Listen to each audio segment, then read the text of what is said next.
Good morning all. നമ്മുടെ second മൊഡ്യൂളിലെ മൂന്നാമത്തെ പ്രോബ്ലമാണ് ഇന്ന് ചെയ്യുന്നത്. ഇതൊരു ഡിസൈൻ പ്രോബ്ലമാണ്. ഡിസൈൻ പ്രോബ്ലം എന്ന് പറഞ്ഞാൽ നമുക്ക് ഏത് സ്റ്റീൽ മെമ്പറാണ് യൂസ് ചെയ്യുന്നത് നമുക്ക് തന്നിട്ടുണ്ടാവില്ല. അതിൽ വരുന്ന ലോഡ് എത്ര എന്നുള്ളത് പറഞ്ഞിട്ടുണ്ടാവും. അത് വെച്ചിട്ട് നമ്മൾ ഏത് മെമ്പർ നമ്മൾ ഉപയോഗിക്കണം എന്ന് നമ്മൾ തീരുമാനിക്കണം. അതിനുവേണ്ടി നമുക്ക് സ്റ്റീൽ ടേബിൾ യൂസ് ചെയ്യാം. അതിന് നമുക്ക് സെലക്ട് ചെയ്യാം ഏത് മെമ്പറാണ് നമുക്ക് ഓക്കെ ആയിട്ടുള്ളത്. നമുക്ക് സെലക്ട് ചെയ്യാം, എന്നിട്ട് അത് ട്രൈ ചെയ്യാം. അത് ചെക്ക് ചെയ്യാം. നമ്മൾ പ്രൊവൈഡ് ചെയ്തിരിക്കുന്ന ഓക്കെ ആണോ എന്ന് ചെക്ക് ചെയ്യാം. അതോ ഓക്കെ അല്ലെങ്കിൽ നമ്മൾ വീണ്ടും അടുത്തൊരു മെമ്പർ എടുത്ത് റിവേഴ്സ് ചെയ്യണം. ഇതേ പ്രോസസ്സ് തന്നെ നമ്മൾ റിപ്പീറ്റ് ചെയ്യണം. ഓക്കെ, അപ്പോൾ നമ്മൾ ഡിസൈൻ സ്റ്റെപ്സ് ഓൾറെഡി മനസ്സിലാക്കിയുള്ളതാണ്. ഇനി അത് കൂടുതലായിട്ട് മനസ്സിലാവും. നമുക്ക് പ്രോബ്ലം ചെയ്ത് നോക്കുക തന്നെ വേണം. ഓക്കെ, അപ്പോൾ ഞാൻ ചോദ്യം വായിക്കാം. Design a single angle section for a tension member of a roof truss to carry a factored tensile force of 225 kN. The member is subjected to a possible reversal of stress due to the action of wind. The effective length of member is 3 meter. Use 20 mm shop bolt of grade 4.6 for the connection. Okay, അപ്പോൾ നമുക്ക് തന്നുള്ളത് tension member design ചെയ്യാനാണ് നമ്മളോട് ചോദ്യത്തിൽ പറഞ്ഞു. അതുകൊണ്ട് നമ്മൾ confusion ആവേണ്ട ആവശ്യമില്ല. ടെൻഷൻ മെമ്പറാണ്. അതേപോലെ ആംഗിൾ സെക്ഷനാണ് യൂസ് ചെയ്യേണ്ടതെന്ന് ചോദ്യത്തിൽ തന്നു. ഒരു പക്ഷേ ചോദ്യത്തിൽ അങ്ങനെ തന്നോളണമെന്നില്ല. അപ്പോൾ യൂഷ്വലി നമ്മൾ ആംഗിൾ സെക്ഷൻ അല്ലെങ്കിൽ ചാനൽ സെക്ഷനിലാണ് ടെൻഷൻ മെമ്പറായിട്ട് നമ്മൾ ആദ്യം ട്രൈ ചെയ്യുക. അപ്പോൾ ആംഗിൾ സെക്ഷൻ തന്നെ ട്രൈ ചെയ്ത് തുടങ്ങാം നമുക്ക്. അഥവാ അങ്ങനെ പറഞ്ഞിട്ടില്ലെങ്കിലും ഇവിടെ നമുക്ക് കൺഫ്യൂഷൻ ഇല്ല. നമ്മൾ ആംഗിൾ സെക്ഷൻ തന്നെയാണ് ചെക്ക് ചെയ്യേണ്ടത്. പക്ഷേ ഏത് ആംഗിൾ സെക്ഷൻ എന്നുള്ള കാര്യം പറഞ്ഞിട്ടുണ്ടാവില്ല. പിന്നെ തന്നിരിക്കുന്ന ഫാക്ടേർഡ് ടെൻസൈൽ ഫോഴ്സ്, അതായത് അത് ഫാക്ടേർഡ് ഫോഴ്സാണ്. നമ്മൾ ഡിസൈൻ ചെയ്യാൻ ഉപയോഗിക്കുന്ന ഫോഴ്സ് തന്നെയാണ്. ഫാക്ടേർഡ് ടെൻസൈൽ ഫോഴ്സാണ് നമുക്ക് തന്നിട്ടുള്ളത്. അപ്പോൾ അതിൽ വരുന്ന ലോഡ് അല്ലെങ്കിൽ ഡിസൈൻ ചെയ്യാൻ ഉപയോഗിക്കുന്ന ലോഡ് ടെൻഷനാണല്ലോ, അവിടെ ടെൻസൈൽ മെമ്പറാണല്ലോ. അപ്പോൾ അത് 225 kN ആ ലോഡ് എന്നുള്ളത് നമുക്ക് മനസ്സിലാവും. പിന്നെ ഒരു സെൻറ്റൻസ് പറയുന്നത് തന്നെ member is subjected to possible reversal of stress due to action of wind. അത് നമുക്ക് സ്ലെൻഡർനെസ് റേഷ്യോ ചെക്ക് ചെയ്യാൻ വേണ്ടിയിട്ടുള്ളതാണ്. നമ്മളെ കോഡ് സ്പെസിഫിക്കേഷൻ കോഡിൽ മാക്സിമം സ്ലെൻഡർനെസ് വാല്യൂ പറയുമ്പോൾ ചില കണ്ടീഷൻസ് പറയുന്നുണ്ട്. ആ കണ്ടീഷനെ ബേസ് ചെയ്തിട്ടാണ്. അപ്പോൾ ആ കണ്ടീഷൻ മനസ്സിലാക്കി വയ്ക്കുക. ഈ കണ്ടീഷൻ വരുന്ന രീതിക്കാണെങ്കിൽ നമുക്ക് അതിനനുസരിച്ചുള്ള സ്ലെൻഡർനെസ് റേഷ്യോ എടുക്കണം. നമുക്ക് ആ സമയത്ത് നോക്കാം. അതിന് വേണ്ടിയിട്ടാണ് ആ ഡാറ്റ കൊടുത്തുള്ളത്. പിന്നെ ഇതിൻ്റെ എഫക്റ്റീവ് ലെങ്ത്ത് കൊടുത്തിട്ടുണ്ട് മെമ്പറിന്. അതേപോലെ യൂസ് 20 mm ഷോപ്പ് ബോൾട്ട് എന്നാണ് പറഞ്ഞത്. അതായത് ബോൾട്ടിൻ്റെ ഡയമീറ്റർ 20 mm ആണെന്നാണ് പറഞ്ഞത്. പിന്നെ ബോൾട്ടിൻ്റെ ഗ്രേഡ് 4.6 ആണെന്നും പറഞ്ഞിട്ടുണ്ട്. അപ്പോൾ നമുക്കതിൽ നിന്ന് എന്തൊക്കെ എടുക്കാം? FUBൻ്റെ വാല്യൂ, FIൻ്റെ വാല്യൂ അങ്ങനെയുള്ളതൊക്കെ നമുക്ക് കണ്ടുപിടിക്കാൻ പറ്റും. നമ്മൾ ഓൾറെഡി ചാർട്ട് വരച്ചിട്ടൊക്കെ കണ്ടുപിടിച്ചുള്ളതാണ്. എങ്ങനെ കണ്ടുപിടിക്കുക എന്നുള്ളതും നമുക്ക് മനസ്സിലാവാം. ബോൾട്ടിൻ്റെ അൾട്ടിമേറ്റ് സ്ട്രെങ്ത് എല്ലാം നമുക്ക് കണ്ടുപിടിക്കാൻ വേണ്ടിയിട്ടാണ് ഇത് ഗ്രേഡ് ബോൾട്ടാണെന്നുള്ളത് കൊടുത്തുള്ളത്. ഓക്കെ, അപ്പോൾ 20 mm ഷോപ്പ് ബോൾട്ട് എന്ന് പറയുന്നത് 20 mm ബോൾട്ട് ആയതുകൊണ്ട് ബോൾട്ട് ഹോളിൻ്റെ ഡയമീറ്റർ കണ്ടുപിടിക്കാനും നമുക്ക് പറ്റും ടേബിൾ 19 നിന്ന്. ഓക്കെ, അപ്പോൾ ഇത്രയും ഡാറ്റാസാണ് നമുക്ക് ഗിവൺ ആയിട്ടുള്ളത്. ഗിവൺ ഡാറ്റാസായിട്ട് നമുക്കത് മാർക്ക് ചെയ്ത് വയ്ക്കാം. എന്നിട്ട് നമുക്ക് പ്രോബ്ലം ചെയ്യാൻ തുടങ്ങാം. നമുക്ക് ആദ്യം എന്താ വേണ്ടത്? ഏത് മെമ്പറാണ് ഉപയോഗിക്കേണ്ടത് നമുക്ക് സെലക്ട് ചെയ്യാണ് ആദ്യം വേണ്ടത്. അപ്പോൾ ഫസ്റ്റ് സ്റ്റെപ്പായിട്ട് നമ്മൾ എഴുതുകയാണ് find the gross area by considering yield strength. അതായത് നമുക്ക് തന്നിരിക്കുന്ന ടെൻഷൻ മാക്സിമം എത്രയാണ് ഇതിൽ വരുന്ന ലോഡ് നമുക്ക് തന്നിട്ടുണ്ട്. അപ്പോൾ അതിൽ നിന്ന് നമ്മൾ ഉപയോഗിക്കേണ്ട മെമ്പറിൻ്റെ ഗ്രോസ് ഏരിയ കാണുക എന്നുള്ളതാണ് ആദ്യത്തെ സ്റ്റെപ്പായിട്ട് പറയുന്നത്. ഗ്രോസ് ഏരിയ എന്ന് പറഞ്ഞാൽ അതിൻ്റെ മൊത്തമായിട്ടുള്ള ഏരിയ, എത്ര ഏരിയ ഉള്ള മെമ്പറാണ് നമ്മൾ സെലക്ട് ചെയ്യേണ്ടതെന്നാണ് ആദ്യം നമ്മൾ മനസ്സിലാക്കേണ്ടത്. നമുക്ക് ഓൾറെഡി വന്നിരിക്കുന്ന ടെൻഷൻ തന്നിട്ടുണ്ട്. നമുക്കത് ഗ്രോസ് ഏരിയ വെച്ചുള്ള ഇക്വേഷൻ നമ്മൾ ആദ്യം മനസ്സിലാക്കിയത് ടെൻഷൻ മെമ്പർ പഠിക്കുമ്പോൾ നമ്മൾ ടെൻഷൻ മെമ്പറിൻ്റെ സ്ട്രെങ്ത് നോക്കിയപ്പോൾ yielding of strength due to yielding of gross section എന്നുള്ള ഒരു ഇക്വേഷൻ നമ്മൾ പഠിച്ചിരുന്നു, TDG എന്ന് പറഞ്ഞത്. ആ ഇക്വേഷനിൽ നമുക്ക് ഗ്രോസ് ഏരിയ AG വരുന്നുണ്ട് അല്ലേ. അപ്പോൾ ആ ഇക്വേഷൻ ഉപയോഗിച്ചുകൊണ്ട് നമുക്ക് എന്ത് കണ്ടുപിടിക്കാം? ഗ്രോസ് ഏരിയ കണ്ടുപിടിക്കാം. അവിടെ വന്നിരിക്കുന്ന TDG അതായത് സ്ട്രെങ്ത് ഓഫ് മെമ്പറാണ്. ആ സ്ട്രെങ്ത് എന്നുള്ളത് ഇതിലേക്ക് വന്നിരിക്കുന്ന ലോഡ്, മാക്സിമം ഇതിലേക്ക് വരുന്ന ലോഡ് എത്രയാണ് നമുക്ക് ഡിസൈൻ ലോഡ് നമുക്കറിയാം. ആ ഡിസൈൻ ലോഡ് ആ സ്ട്രെങ്ത് ആയിട്ട് നമ്മൾ കണക്കാക്കുക. ഓക്കെ, അതിനനുസരിച്ചുള്ള ഏരിയ നമ്മൾ കണ്ടുപിടിക്കുക. അപ്പോൾ എത്രയാണോ വന്നിരിക്കുന്ന ലോഡ് അതിനനുസരിച്ചുള്ള ഏരിയ, അപ്പോൾ അത്രയും ലോഡ് എടുക്കാനുള്ളൊരു ഏരിയ നമുക്ക് കിട്ടും. ആ ഏരിയയ്ക്ക് കറസ്പോണ്ടിങ് ആയിട്ടുള്ള മെമ്പറെ സെലക്ട് ചെയ്യണം നമുക്ക് ചെയ്യുള്ളത്. അപ്പോൾ അതിന് വേണ്ടിയിട്ട് നമ്മൾ ആ ഇക്വേഷനിൽ AGയുടെ ടൈമിലേക്ക് ഇക്വേഷൻ മാറ്റുകയാണ്. ക്ലോസ് 6.2 കോഡിൽ IS കോഡ് IS 800 2007 ക്ലോസ് 6.2ലാണ് നമുക്ക് ഇക്വേഷൻ കൊടുത്തുള്ളത്. എല്ലാവരും ഓർക്കുന്നുണ്ടാവും വിചാരിക്കുന്നു. ആ ഇക്വേഷനാണ് നമ്മളിവിടെ യൂസ് ചെയ്യുന്നത്. നമ്മൾ AGയുടെ ടൈമിലേക്കൊക്കെ എഴുതുകയാണ്. AG = TDG × gamma M0/Fi. അത് തന്നിരിക്കുന്ന ഇക്വേഷൻ നമ്മൾ റിവൈസ് ചെയ്തു, അത്രേ ഉള്ളൂ. അപ്പോൾ നമുക്ക് TDG എന്തായിട്ട് എടുക്കാം? വന്നിരിക്കുന്ന ലോഡ് TDG ആയിട്ട് ഇവിടെ എടുക്കണം. അതാണ് ഞാൻ പറഞ്ഞത്. തന്നിരിക്കുന്ന ലോഡ് ഡിസൈൻ ലോഡായിട്ട് അല്ലെങ്കിൽ ഡിസൈൻ സ്ട്രെങ്ത് ആയിട്ട്, അതിൻ്റെ സ്ട്രെങ്ത് എത്രയെന്നുള്ള രീതിക്ക് നമ്മൾ കൺസിഡർ ചെയ്യുക. അപ്പോഴുള്ള AG ആണ് നമ്മൾ നമുക്ക് കിട്ടേണ്ടത്. അപ്പോൾ TDG അൺനോൺ ആയിട്ട് TDG മാത്രമേ ഉള്ളൂ. ഗാമ M0 നമുക്ക് ടേബിൾ 5 എന്ന് കിട്ടും. FYൻ്റെ വാല്യൂ നമുക്ക് അസ്യൂം ചെയ്യാം 250 ആയിട്ട്, നമുക്ക് 250 Nm/mm² ആയിട്ട് നമുക്ക് അസ്യൂം ചെയ്യാം. ഗിവൺ അല്ലെങ്കിൽ തന്നിരിക്കുന്ന കേസുകളിൽ നമ്മൾ നോക്കേണ്ട ആവശ്യമില്ല. ഓക്കെ, അപ്പോൾ നമ്മൾ ഇത്രയും വാല്യൂസ് എടുത്തു. എന്നിട്ട് നമ്മൾ AG കണ്ടുപിടിച്ചു. 225 × 10⁻³ കിലോ ന്യൂട്ടണിലാണ് തന്നിരുന്നത്. അതുകൊണ്ട് 10⁻³ ന്യൂട്ടൺ ആക്കി എഴുതി. ഇൻറ്റു ഗാമ M0ൻ്റെ വാല്യൂ 1.1/250. അപ്പോൾ നമുക്ക് 990 mm² എന്ന് AGയുടെ വാല്യൂ കിട്ടി. നമ്മൾ സ്റ്റെപ്സ് എഴുതിയപ്പോൾ ഒരു കാര്യം കൂടി പറഞ്ഞിരുന്നു. എന്താണ്? നമുക്ക് കിട്ടിയിരിക്കുന്ന ഒബ്റ്റൈൻഡ് AG വെച്ചിട്ടല്ല നമ്മൾ മെമ്പർ സെലക്ട് ചെയ്യേണ്ടത്. എന്താണ്? ഇതിന് കുറച്ചും കൂടി അധികമായിട്ട് എടുക്കുക, അതായത് 25 to 40% കൂടി ആഡ് ചെയ്യുക. എന്നിട്ട് ആ ഏരിയക്ക് കറസ്പോണ്ടിങ് ആയിട്ടുള്ള മെമ്പർ നമ്മൾ എടുക്കുക. എന്തിനു വേണ്ടിയിട്ടാണ്? ഒന്നും കൂടി സ്ട്രോങ് ആവാൻ വേണ്ടിയിട്ട്. അല്ലെങ്കിൽ ഇപ്പോൾ നമ്മൾ എത്രയാണോ ലോഡ് വരുന്നത് അതിന് കറസ്പോണ്ടിങ് ആയിട്ടുള്ള ഏരിയയാണ് നമുക്ക് എടുത്തുള്ളത്. പക്ഷേ നമ്മളവിടെ ഒരു ഫാക്ടർ ഓഫ് സേഫ്റ്റീൻ്റെ കാര്യം കൺസിഡർ ചെയ്യുന്നില്ല. ആ കൺസിഡറേഷൻ ആണെന്ത് 25 to 40 ഏരിയ നമ്മൾ ആഡ് ചെയ്തിട്ട് എടുക്കുന്നത്. അപ്പോൾ എന്താണ്? ഓൾറെഡി നമുക്ക് AG വേണ്ടത് 990 ആണ്. നമ്മൾ അതിലും കൂടുതൽ എടുത്തു കഴിഞ്ഞാൽ സ്വാഭാവികമായിട്ടും ഈ വരുന്ന ലോഡും അല്ലെങ്കിൽ അതിൽ കൂടുതൽ ലോഡ് വന്നാലും എന്ത് ചെയ്യാൻ പറ്റും? നമുക്ക് അത് ക്യാരി ചെയ്യാൻ പറ്റുന്ന മെമ്പർ ആയിരിക്കും നമ്മൾ സെലക്ട് ചെയ്യുന്നതെന്നാണ് നമ്മൾ കൺസിഡർ ചെയ്യുന്നത്. അതിന് വേണ്ടിയിട്ടാണ് AG ആദ്യം കൂട്ടിയെടുക്കുന്നത്. പക്ഷേ ചില കേസുകളിൽ നമ്മൾ AG ആഡ് ചെയ്തെടുത്താലും നമുക്ക് വീണ്ടും സഫീഷ്യൻ്റ് ആയിട്ടുള്ള മെമ്പർ അല്ലാതെ ആവാം. അപ്പോൾ നമ്മൾ വീണ്ടും കൂടുതൽ സ്ട്രെങ്ത് ഉള്ള മെമ്പർ സെലക്ട് ചെയ്യേണ്ടി വരും. ഓക്കെ, ഇവിടെ എങ്ങനെ വരുന്നത് നമുക്ക് നോക്കാം. നമ്മളെന്ത് ചെയ്തു? ഒരു ഏരിയ ഇതിനോടുകൂടി 20 to 40 നമ്മൾ ആഡ് ചെയ്തു. എന്നിട്ട് അതിന് കറസ്പോണ്ടിങ് ആയിട്ടുള്ളൊരു ഏരിയ ആണ് നമ്മൾ സെലക്ട് ചെയ്യേണ്ടത്. അപ്പോൾ നമ്മൾ നോക്കുക, ഒരു 30% സംതിങ് നമുക്ക് ആഡ് ചെയ്യാം. അപ്പോൾ നമുക്ക് 19 കൂടി 30% അല്ലെങ്കിൽ 40% ആഡ് ചെയ്യുമ്പോൾ കിട്ടുന്ന ഏകദേശ വാല്യൂവിന് കറസ്പോണ്ടിങ് ആയിട്ട് ഒരു 1200 അല്ലെങ്കിൽ 300 റേഞ്ചിലുള്ള ഒരു ഏരിയ ഉള്ള മെമ്പർ നമ്മൾ സെലക്ട് ചെയ്യുക. എങ്ങനെ സെലക്ട് ചെയ്യാം? നമുക്ക് സ്റ്റീൽ ടേബിൾ നോക്കാം. സ്റ്റീൽ ടേബിൾ ആംഗിൾ സെക്ഷൻസ് കൊടുത്തിരിക്കുന്ന ഡീറ്റെയിൽ നമുക്ക് കാണാം. ആ ആംഗിൾ സെക്ഷൻസിൽ ഏരിയ സ്റ്റീൽ ടേബിൾ നോക്കിക്കഴിഞ്ഞാൽ അതിൽ ക്രോസ് സെക്ഷണൽ ഏരിയ എന്ന് പറഞ്ഞിട്ട് കോളം ഉണ്ടാവും. ആ കോളം നമ്മൾ ചെക്ക് ചെയ്യുക, അല്ലേ? ഇവിടെ കൊടുത്തിരിക്കുന്നത് നമ്മളെ നാലാമത്തെ കോളായിട്ട് സെക്ഷണൽ ഏരിയ എന്ന് പറഞ്ഞ വാല്യൂ കൊടുത്തിട്ടുണ്ടാവും. സെൻറ്റിമീറ്റർ² ഉണ്ടാവുക. നമ്മളതിനെ mm² ആക്കാൻ ശ്രദ്ധിക്കണം. അങ്ങനെ സെൻറ്റിമീറ്റർ² എന്തായിരിക്കും? ഒരു 10⁻² കൊണ്ട് ഇതിനെ മൾട്ടിപ്ലൈ ചെയ്താൽ കിട്ടുന്ന വാല്യൂ അതായിരിക്കും അവിടെ കൊടുത്തിട്ടുണ്ടാവുക. അത് നമ്മൾ 10mm² ആക്കിയിട്ട് എഴുതാൻ ഇവിടെ ശ്രദ്ധിക്കണം. അപ്പോൾ ആ ഒരു റേഞ്ചിലുള്ള വാല്യൂ നമ്മൾ എന്ത് ചെയ്യുക? സ്റ്റീൽ ടേബിളിൽ നോക്കുക. നമ്മൾ എല്ലാ ആംഗിൾ സെക്ഷനും ഇങ്ങനെ ആംഗിൾ സെക്ഷൻ്റെ ഏരിയയിലൂടെ നമ്മളിങ്ങനെ പോവുക. ആ പോകുമ്പോൾ നമുക്ക് പറ്റിയിട്ടുള്ള ഒരു അണീക്കൽ ആംഗിൾ എടുക്കാൻ ശ്രദ്ധിക്കുക. അണീക്കൽ ആംഗിളിലേക്ക് നമുക്ക് കുറച്ചുകൂടി സ്യൂട്ടബിൾ. അപ്പോൾ കാരണം ഒരു ലെഗിന് നീളം കൂടുതലുണ്ടാവും, അതിനനുസരിച്ച് നമുക്ക് അറേഞ്ച് ചെയ്ത് വെക്കാൻ കഴിയും. പിന്നെ അൺസപ്പോർട്ടായിട്ട് ലെങ്ത്ത് ചെറുതായിരിക്കും. അപ്പോൾ അത് ഒരു കൺസിഡറേഷൻ അങ്ങനെ വേണം, നിർബന്ധമില്ല. ഈക്വൽ ആംഗിൾസും നമുക്ക് എടുക്കാം. അപ്പോൾ നമ്മൾ അങ്ങനെ നോക്കുമ്പോൾ നമുക്ക് ഏകദേശം വരുന്ന ഒരു മെമ്പർ നമുക്ക് സെലക്ട് ചെയ്യാം. അതായത് ഏരിയേൻ്റെ കോളത്തിൽ കൂടെ നമ്മൾ കടന്നു പോകുമ്പോൾ നമുക്ക് എടുക്കേണ്ട ഏരിയയ്ക്ക് കറസ്പോണ്ടിങ് ആയിട്ടുള്ള ഏകദേശം അടുത്ത് വരുന്ന വാല്യൂ കിട്ടുന്ന ഒരു മെമ്പർ നമ്മൾ സെലക്ട് ചെയ്യുക. അത് നമുക്ക് ഏത് മെമ്പർ സെലക്ട് ചെയ്യാൻ ഒരാൾ സെലക്ട് ചെയ്യുന്നതായിരിക്കുന്നില്ല മറ്റൊരാൾ സെലക്ട് ചെയ്യുന്നത്, അല്ലേ? ആ ഏരിയയ്ക്ക് ആയുടെ അടുത്ത് വരുന്നത് കൂടുതലും നമുക്ക് കിട്ടിയിരിക്കുന്ന വാല്യൂവിൻ്റെ കൂടുതലായിട്ടുള്ള ഒരു ഏരിയ, കുറച്ച് കൂടുതലായി, വളരെയധികം കൂടാതെ കുറച്ച് കൂടുതലായിട്ടുള്ള ഒരു ഏരിയ വരുന്ന ഒരു മെമ്പർ സെലക്ട് ചെയ്യുക. ഓക്കെ, അതായത് 25%ഉം 40% ആഡ് ചെയ്തിട്ട് 25%നും 40%നും ഇടയിൽ വരുന്നൊരു വാല്യൂ ആയാൽ നന്നാവും.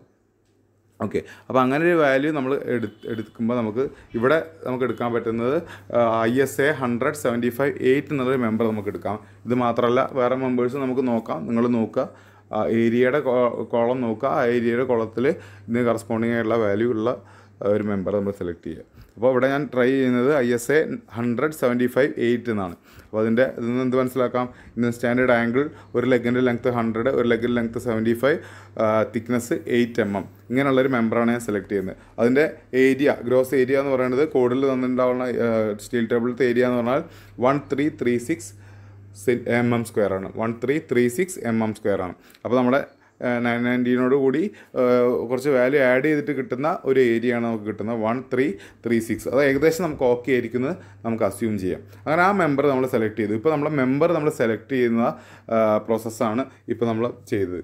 ഓക്കെ, അപ്പോൾ നമുക്ക് ഏത് മെമ്പർ അറിയില്ലായിരുന്നു. ഇപ്പോൾ നമ്മൾ ആ മെമ്പർ സെലക്ട് ചെയ്തു. ഇനി നമുക്ക് ബോൾട്ടഡ് കണക്ഷനാണ് അവിടെ ഉള്ളത്. അപ്പോൾ എത്ര ബോൾട്ട്സ് പ്രൊവൈഡ് ചെയ്യണം, എത്ര ബോൾട്ട് അറേഞ്ച് ചെയ്യണം എന്നുള്ള കാര്യം നമ്മൾ തീരുമാനിക്കണം അല്ലേ. മുന്നത്തെ പ്രോബ്ലത്തിലൊക്കെ നമുക്ക് ഏതൊക്കെ ബോൾട്ട് എങ്ങനെ അറേഞ്ച് ചെയ്തിരിക്കുന്നതൊക്കെ നമുക്ക് തന്നിട്ടുണ്ടായിരുന്നു.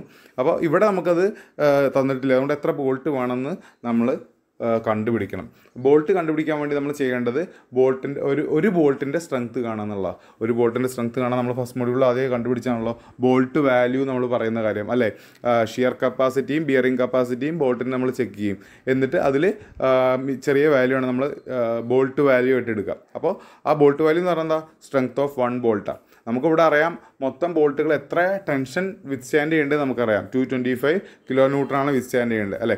ഒരു ബോൾട്ടിൻ്റെ സ്ട്രെങ്ത്ത് കിട്ടിക്കഴിഞ്ഞാൽ ആ ഒരു ബോൾട്ടിൻ്റെ സ്ട്രെങ്ത്ത് ടോട്ടൽ വരുന്ന ലോഡിൽ നിന്ന് ഡിവൈഡ് ചെയ്താൽ മൊത്തം എത്ര ബോൾട്ടുകൾ കൊടുത്താൽ ഇത്രയും ലോഡ് എടുക്കാൻ കഴിയാമെന്ന് നമുക്ക് മനസ്സിലാക്കാൻ പറ്റും അല്ലേ. ഇപ്പോൾ ടോട്ടൽ അങ്ങനെ നമുക്ക് എന്ത് ചെയ്യാം, നമ്പർ ഓഫ് ബോൾട്ട്സ് കണ്ടുപിടിക്കാൻ പറ്റും. അപ്പോൾ നമ്പർ ഓഫ് ബോൾട്ട് കണ്ടുപിടിക്കാൻ വേണ്ടി ആദ്യം എന്ത് ചെയ്യണം, നമുക്ക് സ്ട്രെങ്ത്ത് ഓഫ് ബോൾട്ട് കണ്ടുപിടിക്കണം, അല്ലെങ്കിൽ ബോൾട്ട് വാല്യൂ നമുക്ക് കണ്ടുപിടിക്കണം.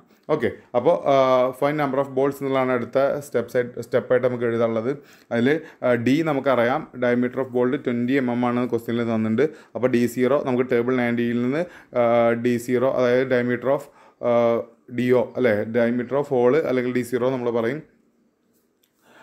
ഡയമീറ്റർ ഓഫ് ബോൾട്ട് ഹോൾ എത്ര കിട്ടും, 22 എന്ന് കിട്ടും. ക്ലിയറൻസ് 2 ആണ്, 22 mm എന്ന് നമുക്ക് കിട്ടും ഫ്രം ടേബിൾ 19. ഓക്കെ, അപ്പോൾ നമുക്ക് സ്ട്രെങ്ത്ത് ഓഫ് 1 ബോൾട്ട് കണ്ടുപിടിക്കാം. ഡയമീറ്റർ ഓഫ് ഹോൾ കിട്ടി, ഡി കിട്ടി. ഇനി എന്ത് കണ്ടുപിടിക്കാം, നമുക്ക് സ്ട്രെങ്ത്ത് ഓഫ് ബോൾട്ട് കാണാം. ഞാൻ പറഞ്ഞ പോലെ സ്ട്രെങ്ത്ത് ഓഫ് ബോൾട്ട് കാണണമെങ്കിൽ 2 കാര്യങ്ങളാണ് നമ്മൾ ചെക്ക് ചെയ്യേണ്ടത്. എന്തൊക്കെയാണ്, strength of bolt in shear and bearing അല്ലേ. ഷിയർ കപ്പാസിറ്റിയും അതേമാതിരി ബിയറിംഗ് കപ്പാസിറ്റിയുമാണ് ബോൾട്ടിൻ്റെ നമ്മൾ ചെക്ക് ചെയ്യേണ്ടത്. ഈ വാല്യൂസ് എവിടെ ഉണ്ടായിരുന്നു നമ്മൾ ഓർക്കുന്നുണ്ടാവും എന്ന് വിചാരിക്കുന്നു. Close 10.3.3 page number 75 10.3.3 shear capacity of bolt കൊടുത്തിട്ടുള്ളത്. അതേപോലെ ക്ലോസ് 10.3.4 അതിലാണ് ബിയറിംഗ് കപ്പാസിറ്റി ഓഫ് ബോൾട്ടിൻ്റെ ഇക്വേഷൻ കൊടുത്തിട്ടുള്ളത്. അതും പേജ് നമ്പർ 75. ഈ 2 കാര്യങ്ങളും മുന്നേ നമ്മൾ ചെയ്താണ് ഓർക്കുന്നുണ്ടാവും വിചാരിക്കുന്നു. ഓർമ്മയില്ലാത്തവർ സൈഡിൽ നോട്ട് ചെയ്ത് വയ്ക്കുക. പേജ് നമ്പർ 75 ആണ് ഏതൊക്കെയാണ് ക്ലോസുകൾ എന്നുള്ളത് ചെക്ക് ചെയ്തിട്ട് എഴുതി വയ്ക്കാൻ ശ്രദ്ധിക്കുക. ഓക്കെ, അപ്പോൾ നമുക്ക് ആദ്യം ഷിയർ കപ്പാസിറ്റിയാണ് ഞാൻ ആദ്യം ചെയ്യുന്നത്. അതിൻ്റെ ഇക്വേഷൻ നമുക്ക് അറിയാമായിരുന്നു. കോഡിൽ നോക്കി നമ്മൾ ഇക്വേഷൻ എഴുതുക. FU/√3 നമ്മൾ ഒന്നിച്ച് എഴുതുകയാണ്. ഒന്നിച്ച് നമ്മൾ VDPBൻ്റെ വാല്യൂ VDSBൻ്റെ വാല്യൂ നമ്മൾ നേരെ കണ്ടുപിടിക്കുകയാണ്. ഗാമ MBനെ വി കൂടി ആഡ് ചെയ്തിട്ടാണ് നമ്മൾ ഇക്വേഷൻ എഴുതിയുള്ളത്. ഓൾറെഡി നമ്മൾ പരിചയപ്പെട്ട ഇക്വേഷൻ ആയതുകൊണ്ട് കൂടുതൽ അതിൽ പറയുന്നില്ല. FU/√3 NNANB plus NSASB by gamma MB. ഇവിടെ നമുക്കൊരു കാര്യം അറിയാം, ഇവിടുത്തെ FU എന്ന് പറഞ്ഞാൽ അൾട്ടിമേറ്റ് സ്ട്രെങ്ത് ഓഫ് ബോൾട്ടാണ്. FUB ആണ് ഇവിടുത്തെ FU എന്നുള്ള കാര്യം നമുക്കറിയാം. ആ വാല്യൂ നമുക്ക് ഗ്രേഡ് 4.6 ഗ്രേഡ് ബോൾട്ടാണെന്നുള്ളതിൽ നിന്ന് അതിൻ്റെ വാല്യൂ FUBൻ്റെ വാല്യൂ 400 ആണ് നമുക്ക് കണ്ടുപിടിക്കാൻ അറിയാമായിരുന്നു. ഓക്കെ, അപ്പോൾ FUBൻ്റെ വാല്യൂ നമ്മൾ സബ്സ്റ്റിറ്റ്യൂട്ട് ചെയ്തു. പിന്നെ NN എന്നുള്ള വാല്യൂ ഇവിടെ വരുന്നത് എന്താണ്, ഒരു പ്ലേറ്റിൽ വേറെ പ്ലേറ്റും ലാപ്പ് ചെയ്ത് വെച്ചേക്കാണ് അല്ലേ. ഇവിടെ വരുന്നത് ലാബ് ജോയിൻ്റ് ആണ് നമുക്ക് മനസ്സിലാവും അല്ലേ. ഒന്നിൻ്റെ മുകളിൽ ഒന്ന് കയറ്റി വെച്ചിട്ട്, അതായത് ഗസറ്റ് പ്ലേറ്റിൻ്റെ മുകളിൽ നമ്മളുടെ ആംഗിൾ സെക്ഷൻ കയറ്റി വെച്ചിട്ട് അവിടെ നമ്മൾ ബോൾട്ട് ചെയ്യണം അല്ലേ. അപ്പോൾ അതൊരു ലാബ് ജോയിൻ്റ് ആയിട്ടാണ് വരുന്നത്. അപ്പോൾ ലാബ് ജോയിൻ്റ് ആണെങ്കിൽ NNൻ്റെ വാല്യൂ 0 ആണെന്നും NSൻ്റെ വാല്യൂ 1 ആണെന്നും നമുക്ക് ഓൾറെഡി അറിയാം. ഓക്കെ, അപ്പോൾ NNൻ്റെ പോർഷൻ നമ്മൾ കണ്ടുപിടിക്കേണ്ട 0 പ്ലസ് NS കണ്ടുപിടിക്കാൻ വേണ്ടി ASB കണ്ടുപിടിക്കാൻ വേണ്ടി എന്താണ് π/4 × 20² × 0.78 NSൻ്റെ വാല്യൂ 1 അല്ലേ ബൈ 1.25 ചെയ്യുമ്പോൾ നമുക്ക് 45272 ന്യൂട്ടൺ എന്ന് ഷിയർ കപ്പാസിറ്റിയുടെ വാല്യൂ കിട്ടി. നമുക്ക് ഷിയർ കപ്പാസിറ്റി കിട്ടി. ഇനി എന്ത് വേണം, നമുക്ക് ബിയറിംഗ് കപ്പാസിറ്റി വേണം. അത് അടുത്ത പേജ് നമ്പർ 75 തന്നെ ക്ലോസ് 10.3.4 നമുക്ക് എന്തുണ്ട്, ബിയറിംഗ് കപ്പാസിറ്റിയുടെ ഇക്വേഷൻ ഉണ്ട്. അതാണ് നമുക്ക് അടുത്ത് കണ്ടുപിടിക്കേണ്ടത്. Strength of 1 bolt in bearing. നമ്മൾ ആദ്യം സ്ട്രെങ്ത് ഓഫ് 1 ബോൾട്ട് ഇൻ ഷിയറാണ് കണ്ടുപിടിച്ചിട്ട് ഒരു ബോൾട്ടിൻ്റെ കാര്യം എടുത്ത് നമ്മൾ NNൻ്റെയും NSൻ്റെയും വാല്യൂ എടുത്തപ്പോൾ അത് ഒറ്റ ബോൾട്ടായിട്ടാണ് കൺസിഡർ ചെയ്തത്. ഇവിടെ നമുക്ക് ബിയറിംഗ് കപ്പാസിറ്റി ആണെങ്കിൽ നമുക്ക് കിട്ടിയ എന്താണ്, ഒരു ബോൾട്ടിൻ്റെ, നമ്മൾ നമ്പർ ഓഫ് ബോൾട്ട് ഇവിടെ കൺസിഡർ ചെയ്യുന്നില്ല, ഒരു ബോൾട്ടിൻ്റെ വാല്യൂ ആണ്. നമ്മൾ നമ്പർ ഓഫ് ബോൾട്ട് കാണാൻ വേണ്ടിയിട്ടാണല്ലോ ഈ കാര്യങ്ങൾ ചെയ്യുന്നത് അല്ലേ. അപ്പോൾ നോക്കുക, strength of 1 bolt in bearing ആണ് കൊടുക്കുന്നത്. ക്ലോസ് എഴുതി വെച്ചിട്ടുണ്ട്. ഇതേപോലെ ഫസ്റ്റ് കേസിലും ക്ലോസ് എഴുതി വയ്ക്കുക. ഇവിടെ നമ്മൾ ബിയറിംഗ് കപ്പാസിറ്റി കാണാൻ വേണ്ടി നമുക്ക് എഡ്ജ് ഡിസ്റ്റൻസും പിച്ചും എല്ലാം നമുക്ക് ആവശ്യമാണ്. നമുക്ക് ആ വാല്യൂസ് അസ്യൂം ചെയ്യാം. യൂഷ്വലി വരുന്ന കേസിൽ ഇവിടുത്തെ നമുക്ക് വരുന്ന മെമ്പറിൻ്റെ വിടുത്തും കാര്യങ്ങളൊക്കെ നോക്കിയിട്ടാണ് നമ്മൾ അസ്യൂം ചെയ്യുക. പക്ഷേ നമുക്ക് സ്വതവേ എടുക്കാവുന്ന 2 വാല്യൂകളാണ് E = 40 mm, അതായത് പിച്ച് 60 mm അല്ലേ. അതിൻ്റെ മാക്സിമം മിനിമത്തിൻ്റെയൊക്കെ വാല്യൂസ് നമുക്കറിയാം. നമ്മൾ ഓൾറെഡി അതിനെക്കുറിച്ച് ഡിസ്കസ് ചെയ്തതാണ്. കോഡ് സ്പെസിഫിക്കേഷൻസ് ഒന്നുകൂടി നിങ്ങൾ റിവൈസ് ചെയ്യുക. എന്തൊക്കെയാണ് അതിൽ പറയുന്നത് എന്നുള്ള കാര്യങ്ങൾ ഒന്ന് നോക്കുക. എത്ര മാക്സിമം എത്ര വേണം, മിനിമം എത്ര വേണം എന്നുള്ള കാര്യങ്ങളൊക്കെ പറയുന്നുണ്ട്. അത് നമ്മൾ ചെക്ക് ചെയ്യുക. ഇവിടെ എന്ത് ചെയ്യുകയാണ്, E = 40 mm ആയിട്ടും പിച്ച് = 60 mm ആയിട്ട് നമ്മൾ എടുക്കുകയാണ്. യൂഷ്വലി നമുക്ക് സ്യൂട്ടബിൾ ആവുന്ന 2 വാല്യൂകളാണ്. ആ വാല്യൂസ് നമുക്ക് ഓർത്ത് വെച്ചാൽ നന്നാവും പെട്ടെന്ന് ചെയ്യാനായിട്ട്. അല്ലെങ്കിൽ നമ്മൾ മിനിമം മാക്സിമം വാല്യൂസ് എല്ലാം നോക്കുക. ഓക്കെ, അതൊന്ന് മനസ്സിലാക്കിയിരിക്കുന്നത് നല്ലതാണ്. വാല്യൂസിൻ്റെ റേഞ്ച് എല്ലാം മനസ്സിലാക്കിയിരിക്കുന്നത് നല്ലതാണ്. എങ്കിലും നമുക്ക് എടുക്കാൻ സുഖത്തിന് വേണ്ടിയിട്ട് പെട്ടെന്ന് എടുത്ത് പോവുകയാണ്. നിങ്ങൾ ആ കാര്യങ്ങൾ കൂടി ഒന്ന് ചെക്ക് ചെയ്യുക. E = 40 mm, pitch P = 60 mm നമ്മൾ എന്ത് ചെയ്യാണ്, അഡോപ്റ്റ് ചെയ്യണം, അല്ലെങ്കിൽ നമ്മൾ അത് അസ്യൂം ചെയ്യണം. ഓക്കെ, അപ്പോൾ അത്രയും കിട്ടിക്കഴിഞ്ഞാൽ നമുക്ക് KB വാല്യൂ കാണാം. KB വാല്യൂ എന്ന് പറഞ്ഞാൽ എന്താണ്, 4 വാല്യൂകളിൽ സ്മോളർ ആയിരുന്നു. എന്തായിരുന്നു, E/3 × D0 ആയിരുന്നു, അല്ലെങ്കിൽ P/3 D0 - 0.25 ആയിരുന്നു, അല്ലെങ്കിൽ FUB/FU ആയിരുന്നു, അല്ലെങ്കിൽ 1 ആയിരുന്നു അല്ലേ. ഈ വാല്യൂവിൽ ഏറ്റവും ചെറിയ വാല്യൂ ആണ് KB വാല്യൂ ആയിട്ട് നമ്മൾ എടുക്കുക. അത് നമുക്ക് കിട്ടും KB = 0.606 എന്ന് കിട്ടും. ഓക്കെ, അപ്പോൾ നമുക്ക് KB കിട്ടിക്കഴിഞ്ഞുകൊണ്ട് ബിയറിംഗ് കപ്പാസിറ്റി നേരെ കാണാം. ബിയറിംഗ് കപ്പാസിറ്റിയുടെ ഇക്വേഷൻ നമുക്കറിയാം. 2.5 KB D × T × FU/γ/MB. Okay,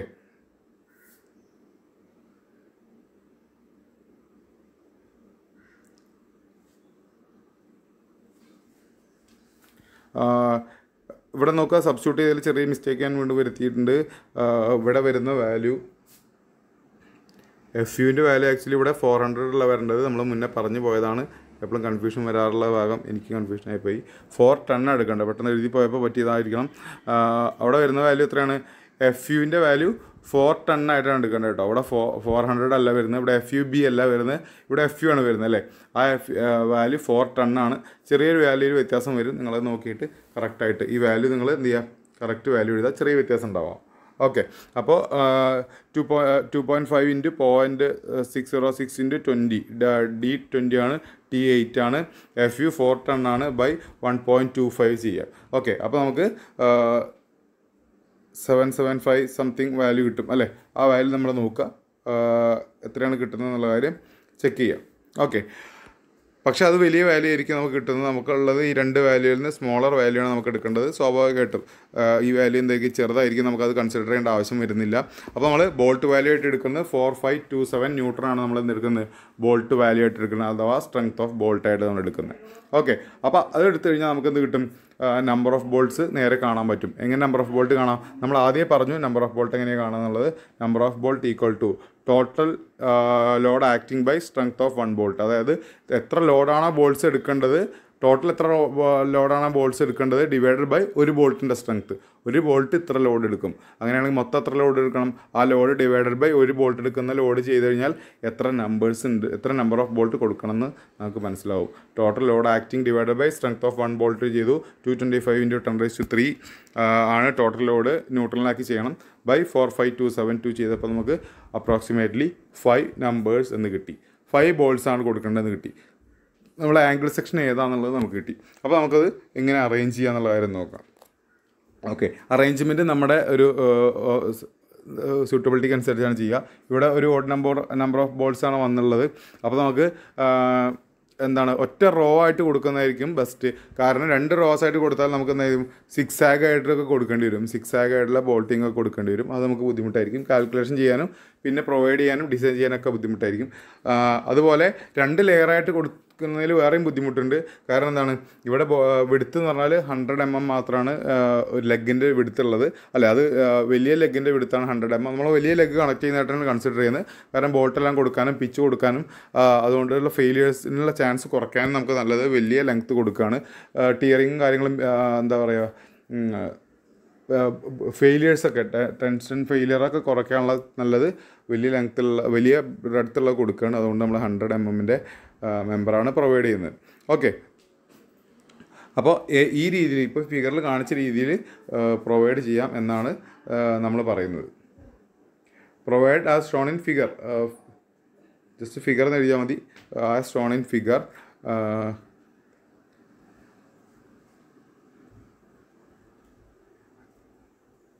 എങ്ങനെയാണ് കൊടുത്തിരിക്കുന്നത്? ഓരോ നമ്പർ ബോൾസ്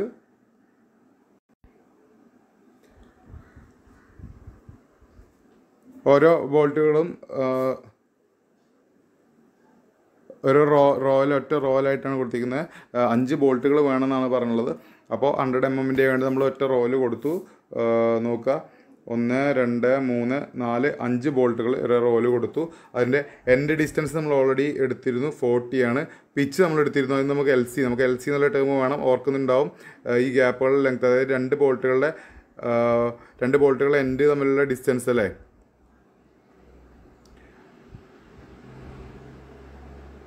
ബോൾട്ടുകളുടെ 2 എൻഡിലുള്ള ബോൾട്ടുകളുടെ ഡിസ്റ്റൻസാണ് നമ്മൾ LC ആയിട്ട് എടുത്തിരുന്നത്. ഈ ഡിസ്റ്റൻസാണ് നമ്മൾ LC ആയിട്ട് എടുത്തിരുന്നത്. LCയുടെ വാല്യൂ പിച്ചുള്ളതുകൊണ്ട് നമുക്ക് എന്ത് കിട്ടാം? ഇത്ര ഗ്യാപ്പുകളുണ്ട്, 4 ആണുള്ളത്. അപ്പോൾ LC = 60 × 4 എന്നാണ്. 240 ആണ് നമുക്ക് LCൻ്റെ വാല്യൂ ആയിട്ട് നമുക്ക് കൊടുക്കാൻ പറ്റുക. അതേപോലെ ജിയുടെ വാല്യൂ, നമ്മൾ ജി എന്ന് പറഞ്ഞ ടേമായിട്ട് കഴിഞ്ഞ പ്രോബ്ലത്തിൽ കൊടുത്തിരുന്ന കാര്യം നമ്മൾ ആലോചിക്കുക. അത് WI ആയിട്ട് നമ്മൾ എടുക്കേണ്ട, കോഡിലെ WI ആയിട്ട് നമ്മൾ എടുക്കേണ്ട ഒരു വാല്യൂ ആണ്. ആ വാല്യൂ എന്ന് പറയുന്നത് എന്താണ്? Angle, projected length. ഇതാണ് നമുക്ക് ഇവിടെയാണ് നമ്മുടെ പ്രൊജക്റ്റഡ് ലെങ്ത് 75 വരുന്നത്, പ്രൊജക്റ്റഡ് ലെഗ് വരുന്നത്. ആ പ്രൊജക്റ്റഡ് ലെഗിൻ്റെ എൻഡിൽ നിന്ന് ബോൾട്ടിൻ്റെ സെൻറ്റർ വരെയുള്ള, പ്രൊജക്റ്റഡ് ലെഗിൻ്റെ എൻഡിൽ നിന്ന് ബോൾട്ടിൻ്റെ സെൻറ്റർ വരെയുള്ള ഈ വാല്യൂ ആണ് എന്ത് എടുക്കുന്നത്? നമുക്ക് WI ആയിട്ട് നമുക്ക് എടുക്കാനുള്ളത്. അപ്പോൾ ആ വാല്യൂ നമ്മൾ 40 കൊടുക്കുകയാണ്. പിന്നെ അവിടെ നിന്ന് ഈ എൻഡ് വരെയുള്ള ഈ വാല്യൂ എത്ര ആയിരിക്കും? അപ്പോൾ 100 - 40 60 ആയിരിക്കും. ഇതെങ്ങനെ നമ്മൾ പ്രൊവൈഡ് ചെയ്യുന്നത് വെച്ചാൽ, ഇവിടെ 100 ആണ് വരുന്നത് അല്ലേ. ടോട്ടൽ വിഡ്ത്ത് പറയുന്നത്, ടോട്ടൽ വിഡ്ത്ത് നമുക്ക് വരുന്നത് എത്രയാണ്? 100 ആണ് ടോട്ടൽ വിഡ്ത്ത് വരുന്നത്. ഈ വിഡ്ത്ത് 100 ആണ് നമ്മൾ മാർക്ക് ചെയ്തിട്ടുണ്ട്, ഈ വാല്യൂ. അപ്പോൾ നമ്മൾ ബോൾട്ട് കൊടുക്കുന്നത് ഫെയിലിയർ കുറയ്ക്കാൻ വേണ്ടിയിട്ട്. എപ്പോഴും ഇവിടെ ഡോട്ടഡ് ലൈൻസ് കൊടുത്തിരിക്കുന്നത് നമുക്ക് കാണാൻ പറ്റും. ഇവിടെ ഇങ്ങനെ ഡോട്ടഡ് ലൈൻസ് കൊടുത്തിരിക്കുന്നത് കാണാൻ പറ്റും. അവിടെയാണ് നമുക്ക് ക്രാക്സ് ഉണ്ടാവുക അല്ലേ. ബ്ലോക്ക് ഷിയർ ക്രാക്സ് നമുക്ക് ഉണ്ടാവാനുള്ള ചാൻസ് ആ ലൈനിലാണ് നമുക്കറിയാം അല്ലേ. അപ്പോൾ ആ ഓപ്പോസിറ്റ് സൈഡിലേക്ക് ഉണ്ടാവുമോ? ഈ സൈഡിലേക്ക് ക്രാക്ക് ഉണ്ടാവാനുള്ള സാധ്യത കുറവാണ്. കാരണം എന്താ? അവിടെ ഒരു ആംഗിൾ എക്സ്ട്രാ, അവിടെ ഒരു ലെഗ് പുറത്തേക്ക് പ്രൊജക്റ്റ് ചെയ്ത് വരുന്നുണ്ട്, അല്ലെങ്കിൽ അവിടെ ആ ഭാഗത്ത് സ്ട്രെങ്ത് കൂടുതലായിരിക്കും. അപ്പോൾ ഓപ്പോസിറ്റ് സൈഡിലേക്കായിരിക്കും ഇതേപോലെ ക്രാക്ക് ഉണ്ടാവാനുള്ള സാധ്യത കൂടുതൽ. അപ്പോൾ ആ സൈഡിലേക്ക് ലെങ്ത്ത് കൂടുതൽ, അല്ലെങ്കിൽ അവിടേക്ക് കൂടുതൽ അടുപ്പിക്കാതെ ബോൾട്ട് കൊടുക്കുകയായിരിക്കും സേഫ് എന്ന് നമുക്ക് മനസ്സിലാക്കാൻ സാധിക്കും അല്ലേ. ആ എൻഡിലേക്ക് അധികം അടുപ്പിക്കാതെ കൊടുക്കുകയായിരിക്കും നമുക്ക് സേഫ്. കൂടുതൽ അടുപ്പിച്ച് എവിടേക്ക് കൊടുക്കാൻ പറ്റും? ബോൾട്ടിൻ്റെ ആംഗിൾ സെക്ഷൻ്റെ പ്രൊജക്റ്റഡ് ലെഗ്, പുറത്തേക്ക് വരുന്ന ലെഗ് ഉള്ള ഭാഗത്തേക്ക്, ഔട്ട്സ്റ്റാൻഡിങ് ലെഗ് വരുന്ന ഭാഗത്തേക്ക് കൂടുതൽ അടുപ്പിച്ച് ബോൾട്ട് കൊടുക്കുകയായിരിക്കും സേഫ് എന്ന് നമുക്ക് സിമ്പിളായിട്ട് ചിന്തിച്ചാൽ തന്നെ ലോജിക്കലി നമുക്ക് മനസ്സിലാക്കാൻ സാധിക്കും. അതുകൊണ്ട് ഇവിടെ 100 ആണ് വരുന്നത്. അപ്പോൾ പകുതിയിൽ കൂടുതൽ എന്താണ് ലെങ്ത്ത്, ഒരു വീക്കറായുള്ള സൈഡിലേക്ക് പകുതിയിൽ കൂടുതൽ ലെങ്ത്ത് വരുന്ന രീതിക്ക് നമുക്ക് കൊടുക്കാം. അപ്പോൾ ആ സൈഡിലേക്ക് 60ഉം ഔട്ട്സ്റ്റാൻഡിങ് ലെഗ് വരുന്നിടത്തേക്ക് 40ഉമായിട്ട് നമുക്ക് 100 എന്നുള്ള വാല്യൂ കൊടുക്കാൻ പറ്റും. അങ്ങനെയാണ് ഈ വാല്യൂ 40 എന്ന് പറഞ്ഞ വാല്യൂ നമ്മളിവിടെ 40 ഉള്ള വാല്യൂ ആയിട്ട് നമ്മൾ സെലക്ട് ചെയ്തത്.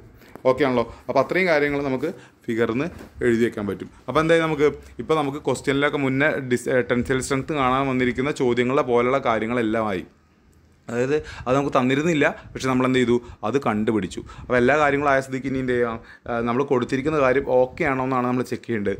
ഓക്കെ ആണോ ചെക്ക് ചെയ്യാനുള്ള സ്റ്റെപ്സ് ഒരു ബുദ്ധിമുട്ടില്ല. നമ്മൾ സ്റ്റെപ്പ് ചെക്ക് ചെയ്തപ്പോൾ ഇതിന് മുന്നേ നമ്മൾ ചെയ്ത കാര്യങ്ങൾ തന്നെയാണ് ആ സ്റ്റെപ്സ് ഇനിയുള്ള കാര്യങ്ങളായിട്ട് വരുന്നത്. അതായത് എന്താണ്? സ്ട്രെങ്ത് ഓഫ് ഈ മെമ്പർ കണ്ടുപിടിക്കുക, ഈ ടെൻഷൻ മെമ്പറിൻ്റെ സ്ട്രെങ്ത്ത് കണ്ടുപിടിക്കുക. നമുക്കറിയാം 3 ക്രൈറ്റീരിയസ് ആണ് അതിന് വേണ്ടിയിട്ട് നമ്മൾ ചെക്ക് ചെയ്യുക. എന്താണ്? ഈൽഡിങ് ഓഫ് ഗ്രോസ് സെക്ഷൻ, അതായത് റപ്ചർ ഓഫ് ക്രിട്ടിക്കൽ സെക്ഷൻ, പിന്നെ ബ്ലോക്ക് ഷിയർ ഫെയിലിയർ. ഇങ്ങനെയുള്ള 3 കാര്യങ്ങൾ. ഈ 3 കാര്യങ്ങൾ ചെക്ക് ചെയ്തിട്ട് അതിൽ ഓക്കെ ആണോ, അതായത് എങ്ങനെയാണ് അത് ഓക്കെ ആണോ നോക്കുക. ആ സ്ട്രെങ്ത്തുകൾ നമ്മൾ നോക്കുക. ആ സ്ട്രെങ്ത്തുകൾ എന്തിനേക്കാൾ കൂടുതലായിരിക്കണം? ഇതിലേക്ക് വരുന്ന ലോഡിനേക്കാളും കൂടുതലായിരിക്കണം. വരുന്ന ലോഡ് എത്രയാണ്? നമുക്ക് ചോദ്യത്തിൽ തന്നിട്ടുണ്ട് 225 kN ഇതിലേക്ക് ആക്ട് ചെയ്യുന്ന ടെൻഷൻ. അതിനേക്കാൾ കൂടുതൽ ഈ മെമ്പറിന് ഈ പറയുന്ന 3 ക്രൈറ്റീരിയാസിലും സ്ട്രെങ്ത് ഉണ്ടോ എന്നാണ് നമ്മൾ ചെക്ക് ചെയ്യുന്നത്. ഏതെങ്കിലും ഒരു ക്രൈറ്റീരിയയിൽ അല്ലെങ്കിൽ ഏതെങ്കിലും ഒരു കേസിൽ സ്ട്രെങ്ത് വരുന്ന ലോഡിനേക്കാൾ കുറവാണെങ്കിൽ നമുക്ക് വീണ്ടും മെമ്പർ റിവേഴ്സ് ചെയ്യേണ്ടി വരും. അതായത് മെമ്പർ മാറ്റേണ്ടി വരും, വേറെ മെമ്പർ എടുക്കേണ്ടി വരും. കാരണം എന്താ? 225 kN ലോഡ് വരുന്നുണ്ട് എന്നാണ് പറഞ്ഞത് അല്ലേ. അപ്പോൾ അതിന് ഏതെങ്കിലും ഒരു കേസിൽ, ഏതെങ്കിലും ഒരു ടൈപ്പ് ഓഫ് സ്ട്രെങ്ത്തിൽ, അല്ലെങ്കിൽ ഏതെങ്കിലും ഒരു സ്ട്രെങ്ത് കുറവാണെങ്കിൽ സ്വാഭാവികമായിട്ടും 225 ലോഡ് വരുമ്പോൾ എന്താവും? ഫെയിലർ ആവും അല്ലേ, പൊട്ടിപ്പോവും. അതുകൊണ്ട് നമുക്കൊരിക്കലും അങ്ങനെ ചെയ്യാൻ കഴിയില്ല. ഏതെങ്കിലും ഒരു ക്രൈറ്റീരിയ കുറഞ്ഞു വരികയാണെങ്കിൽ, ക്രൈറ്റീരിയ സ്ട്രെങ്ത് കുറവാണെങ്കിൽ നമ്മൾ റിവൈസ് ചെയ്യേണ്ടി വരും. അത് കുറവാണോ കൂടുതലാണോ എന്നാണ് നമ്മൾ ചെക്ക് ചെയ്യുന്നത്. അതേപോലെ സ്ലെൻഡർനെസ് റേഷ്യോ നമ്മൾ ചെക്ക് ചെയ്യാം. മിനിമം സ്ലെൻഡർനെസ് റേഷ്യോ എത്ര വരണം എന്നുള്ള കണ്ടീഷൻ നമുക്കുണ്ട്. അത് വെച്ചിട്ട് സ്ലെൻഡർനെസ് റേഷ്യോ നമ്മൾ ചെക്ക് ചെയ്യണം, അതും ഓക്കെ ആവണം. ഈ 4 കാര്യങ്ങളാണ് നമ്മൾ ചെക്ക് ചെയ്യുന്നത് ഈ മെമ്പർ ഓക്കെ ആണോ എന്ന് സെലക്ട് ചെയ്യാൻ വേണ്ടിയിട്ട്. ഓക്കെ, അപ്പോൾ നമുക്ക് ഇനി ചെക്കിലേക്ക് കിടക്കാം. ചെക്കിംഗ് ദ ഡിസൈൻ എന്നാണ് പറഞ്ഞുള്ളത്. ആദ്യം ചെയ്യുന്നത് strength against yielding of gross സെക്ഷൻ്റെ ചെക്കാണ് നമ്മൾ ആദ്യം ചെയ്യുന്നത്. ഫസ്റ്റ് ചെക്കായിട്ട് ചെയ്യുന്നത് yielding ഓഫ് ഗ്രോസ് സെക്ഷനാണ്. അത് ആ കാര്യങ്ങൾ നമുക്കറിയാം ഓൾറെഡി. നമ്മൾ ഇപ്പോൾ ചെയ്തു. ടെൻഷൻ മെമ്പറിൻ്റെ സ്ട്രെങ്ത് കണ്ടുപിടിക്കുന്ന പ്രോബ്ലംസ് നമ്മൾ കുറേ ചെയ്തുള്ളതാണ്, നമുക്ക് ഓൾറെഡി അറിയുന്ന കാര്യങ്ങളാണ്. പിന്നെ ഏരിയ കണ്ടുപിടിക്കാൻ നമ്മൾ ഇതേ ഇക്വേഷൻ തന്നെയാണ് ഉപയോഗിച്ചത്. പേജ് നമ്പർ 32 ആയിരുന്നു, കോഡ് 6.2 ആയിരുന്നു first equation. AGFI gamma M0. ഇവിടെ നമ്മൾ എടുക്കേണ്ടത് AG എടുക്കേണ്ടതാണ്. നമ്മൾ ഏത് മെമ്പറാണോ സെലക്ട് ചെയ്തത് അതിൻ്റെ AG ആണ് നമ്മൾ വാല്യൂ എടുക്കേണ്ടതെന്നുള്ള കാര്യം മാത്രം ശ്രദ്ധിക്കുക. ബാക്കി എല്ലാ വാല്യൂസും നമുക്ക് അറിയാം. സബ്സ്റ്റിറ്റ്യൂട്ട് ചെയ്യുമ്പോൾ നമുക്ക് കിട്ടിയത് 303636 അല്ലേ എന്നുള്ള ഒരു വാല്യൂ ആണ് നമുക്ക് കിട്ടിയത്. 303636 എന്നുള്ള വാല്യൂ ആണ് നമുക്ക് കിട്ടിയുള്ളത്. അത്രയും ന്യൂട്രൺ എന്നാണ് കിട്ടിയുള്ളത്. ഓക്കെ, അപ്പോൾ നോക്കുക നമുക്ക് എത്ര ന്യൂട്രൺ അതിലേക്ക് വരുന്നത്. 225 × 10⁻³ എന്നുള്ള അത്രയും ന്യൂട്രൺ നമുക്ക് ഇവിടെ ആക്ച്വലി ഇവിടെ ആക്ട് ചെയ്യുന്നത്. അതിനേക്കാളും വലിയ വാല്യൂ അല്ലേ നമുക്ക് കിട്ടിയുള്ളത്. അതെ, അതുകൊണ്ടെന്നാണ് സ്ട്രെങ്ത് അഗെയിൻസ്റ്റ് yieldingൻ്റെ കാര്യത്തിൽ ഓക്കെയാണ്, നമ്മളിവിടെ ഓക്കെ എന്ന് എഴുതി. കാരണം എന്താണ്, വരുന്ന ലോഡിനേക്കാളും സ്ട്രെങ്ത് yieldingലുണ്ട്. ഓക്കെ, ഇനി അടുത്ത 2 കേസുകൾ. അപ്പോൾ ഒന്നാമത്തെ കേസ് ഓക്കെ ആയി. ഇനി അടുത്ത 2 കേസുകൾ നമുക്ക് ചെക്ക് ചെയ്യണം. ഫസ്റ്റ് അടുത്ത കേസ് ഏതാണ്? ഒന്ന് strength of plate and rupture അല്ലേ, റപ്ചർ ഓഫ് ക്രിട്ടിക്കൽ സെക്ഷൻ്റെ കേസുള്ളതാണ് രണ്ടാമത്തെ സെക്ഷൻ. അപ്പോൾ റപ്ചർ ഓഫ് ക്രിട്ടിക്കൽ സെക്ഷൻ കാണാൻ വേണ്ടിയിട്ട് നമുക്ക് അതിൻ്റെ റപ്ചർ ഓഫ് ക്രിട്ടിക്കൽ സെക്ഷൻ്റെ ഇക്വേഷൻ അറിയാം. ഇവിടെ നമ്മൾ എടുക്കേണ്ടത് ആംഗിൾ സെക്ഷൻ്റെ കേസാണ്. ക്ലോസ് 6.3 ആണ്, 6.3.3 ആണ്. ക്ലോസ് എല്ലാം നിങ്ങൾ എഴുതി വയ്ക്കുക, ഇവിടെ എഴുതിയിട്ടില്ല, എന്നാലും നിങ്ങൾ സൈഡിലൊന്ന് മെൻഷൻ ചെയ്ത് വയ്ക്കുക. ക്ലോസ് 6.3.3 ആണ് ആംഗിൾ സെക്ഷൻ്റെ കേസ് എന്നുള്ള കാര്യം നമുക്കറിയാം. അതിലുള്ള കാര്യങ്ങളെല്ലാം വരുന്ന ഇക്വേഷനിൽ വരുന്ന കാര്യങ്ങളെ നമ്മൾ പരിചയപ്പെട്ടതാണ്, അത് കണ്ടുപിടിക്കാം. അപ്പോൾ ആദ്യം നമുക്ക് ഏരിയ ഓഫ് കണക്റ്റഡ് ലെഗ് കണ്ടുപിടിക്കണം അല്ലേ. എന്ത് area? Net area of connected ലെഗാണ് ANC എന്ന് നമ്മൾ നോട്ട് ചെയ്യുന്നത്. നെറ്റ് ഏരിയ ഓഫ് കണക്റ്റഡ് ലെഗാണ്. Net area of connected leg കാണാൻ വേണ്ടിയിട്ട് ക്രോസ് സെക്ഷനിലെ ഏരിയ ആണ് കാണുന്നത്. അപ്പോൾ ക്രോസ് സെക്ഷനിലെ ഏരിയ കാണാൻ വേണ്ടി വിടുത്ത് നമുക്കറിയാം 100. അതേ മൈനസ് എന്ത് ചെയ്യും, ഒരു ക്രിട്ടിക്കൽ സെക്ഷനാണ് നമ്മൾ എടുക്കുന്നത്. ക്രിട്ടിക്കൽ സെക്ഷൻ വരുമ്പോൾ അവിടെ ഒരു ബോൾട്ട് ഹോൾ വരും അല്ലേ, അതിൻ്റെ ഇടയിൽ ഒരു ബോൾട്ട് ഹോൾ വരും. ഒരു ബോൾട്ടിൻ്റെ കറസ്പോണ്ടിങ് ആയിട്ടാണ് നമ്മൾ കട്ട് ചെയ്യുന്നത്, നമ്മൾ കഴിഞ്ഞ പ്രോബ്ലത്തിൽ പറഞ്ഞിരുന്നു. അതുകൊണ്ട് 100ൽ നിന്നും ഒരു ബോൾട്ട് ഹോൾ നമ്മൾ കുറയ്ക്കണം. ഓക്കെ, കഴിഞ്ഞ പ്രോബ്ലത്തിനെ കണക്ട് ചെയ്തിട്ട് തന്നെയാണ് ഈ കാര്യങ്ങൾ വരുന്നത്. അപ്പോൾ അവിടെ നമ്മളിതിൻ്റെ കാര്യങ്ങൾ ഡീറ്റെയിൽ ആയിട്ട് പറഞ്ഞിട്ടുണ്ട്. അതൊന്ന് മനസ്സിലാക്കാൻ നമ്മൾ ചിത്രമൊക്കെ വരച്ച് കാണിച്ചിരുന്നു. അപ്പോൾ അത് നിങ്ങൾ മനസ്സിലാക്കിയിട്ടുണ്ട്. അവിടെ ഡൗട്ട് വരാൻ പാടില്ല. ഓക്കെ, അപ്പോൾ ഒരു ബോൾട്ട് ഹോൾ, കാരണം എന്താ, നെറ്റ് ഏരിയ ആണ് എടുക്കുന്നത്, അതുകൊണ്ട് ബോൾട്ട് ഹോൾ കുറയ്ക്കണം എടുക്കുന്ന സെക്ഷനിൽ നിന്ന്. അപ്പോൾ 100ന്ന് -22 ആണ്, -22 mm ആണ് എന്ത് വരുന്നത്, ബോൾട്ട് ഹോളിൻ്റെ ഡയമീറ്റർ വരുന്നത്. പിന്നെ ഒരു 8/2 നമ്മൾ കുറച്ചു. എന്തിനാണ് ഈ 8/2 കുറച്ചത്? നമുക്കറിയാം 2 ലെഗുകളുണ്ട്. 2 ലെഗിൻ്റെയും ഏരിയാസ് നമ്മൾ സെലക്ട് ചെയ്യുമ്പോൾ കോമൺ ആയിട്ട് കുറച്ച് പോർഷൻ വരും. അത് ഒഴിവാക്കാൻ വേണ്ടിയിട്ട് തിക്നെസ്സിൻ്റെ ഹാഫും കൂടി നമ്മൾ ആ ലെങ്ത്തിൽ നിന്ന് കുറയ്ക്കുന്നുണ്ട്. ആ കാര്യം നമ്മൾ എക്സ്പ്ലെയിൻ ചെയ്തതാണ്. അതെപ്പോഴും റപ്ചറിൻ്റെ സ്ട്രെങ്ത് ആൻഡ് റപ്ചർ കാണുമ്പോൾ ANC AGOയും കാണുമ്പോൾ നമ്മൾ ആ കാര്യങ്ങൾ ശ്രദ്ധിക്കണം. തിക്നെസ്സിൻ്റെ ഹാഫ് കുറയ്ക്കണം എന്നുള്ള കാര്യം ആലോചിക്കണം. നെറ്റ് ഏരിയ എടുക്കണമെങ്കിൽ ബോൾട്ട് ഹോളിൻ്റെ ഇടയിൽ വരുന്നുണ്ടെങ്കിൽ അതിൻ്റെ ഡയമീറ്ററും നമ്മൾ കുറയ്ക്കണം. അപ്പോൾ നമുക്ക് ANCയുടെ വാല്യൂ 592 mm² എന്ന് നമുക്ക് കിട്ടി. ഓക്കെ, ഇനി നമ്മൾ കാണുന്നത് AGO ആണ്. അതായത് എന്താണ്, gross area of outstanding length. Outstanding ലെങ്ത്തിൻ്റെ ഗ്രോസ് ഏരിയ ആണ്. ഔട്ട്സ്റ്റാൻഡിങ് ലെഗിൻ്റെ ലെങ്ത്ത് നമുക്കറിയാം, 75 mm ആയിരുന്നു ഔട്ട്സ്റ്റാൻഡിങ് ലെഗിൻ്റെ ലെങ്ത്ത് അല്ലേ. 175/8 എന്നുള്ള മെമ്പറാണ് നമ്മൾ എടുത്തുള്ളത്. അപ്പോൾ അതിൽ നിന്ന് 75 - 8/2. ഇവിടെ ഗ്രോസ് ഏരിയ ആയതുകൊണ്ട് ബോൾട്ട് ഹോളിൻ്റെ കൺസിഡറേഷൻ വേണ്ട. ഔട്ട്സ്റ്റാൻഡിങ് ലെഗിൽ ബോൾട്ട് ഹോൾ വരുന്നുമില്ല അല്ലേ. 75 - 8/2 × 8 അല്ലേ. എന്താണ് × 8? ഇവിടെ നമ്മൾ മുകളിൽ നമ്മൾ പറഞ്ഞില്ല, × 8 എന്തായാലും തിക്നെസ് ചെയ്യുമ്പോഴാണ് ഏരിയ കിട്ടുക അല്ലേ. ലെങ്ത് ബ്രെഡ്ത്ത് × തിക്നെസ് ചെയ്യുമ്പോഴാണ് ഏരിയ കിട്ടുക. × 8 ചെയ്യുമ്പോൾ നമുക്ക് കിട്ടും 568 mm² എന്നുള്ള വാല്യൂ നമുക്ക് കിട്ടും AGO ആയിട്ട്. ഓക്കെ, അപ്പോൾ നമുക്ക് ഇനി എന്ത് വേണം, ബീറ്റ എന്നുള്ളൊരു വാല്യൂ കണ്ടുപിടിക്കണം. അപ്പോൾ ബീറ്റ കണ്ടുപിടിക്കാൻ വേണ്ടിയിട്ട് നമ്മൾ ടേംസ് എല്ലാം ഓരോന്നായിട്ട് പറഞ്ഞുള്ളതാണ്. ആ ടേംസ് നമ്മൾ നോക്കുക. ബീറ്റ കണ്ടുപിടിക്കാൻ വേണ്ടത് 1.4 - 0.076 W/T എന്നുള്ളതാണ്. അപ്പോൾ ഡബ്ല്യുവിൻ്റെ വാല്യൂ നമ്മൾ നോക്കാം. ഡബ്ല്യുവിൻ്റെ വാല്യൂ വരുന്നത്